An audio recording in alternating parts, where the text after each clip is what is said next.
عارفين ايه اسوأ حاجة ممكن واحد يسمعها او يقابلها في الغربة؟ تعالى اسمع.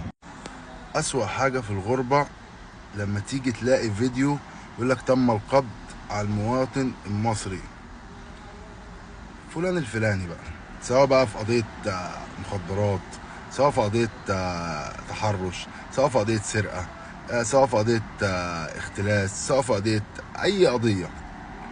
اسوأ حاجة ان انت تسمع دي. هتقول لي ليه؟ اقول لك ليه. لان زي ما احنا عارفين والناس كلها عارفه، بيقول لك السيئه بتعم والحسنه بتخص.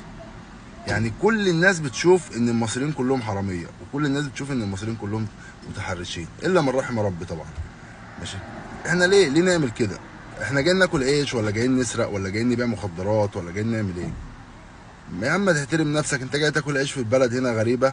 احترم نفسك وكل عيش على قد ما انت شغال.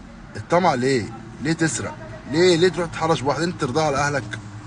اتقوا الله في نفسيكوا وفينا.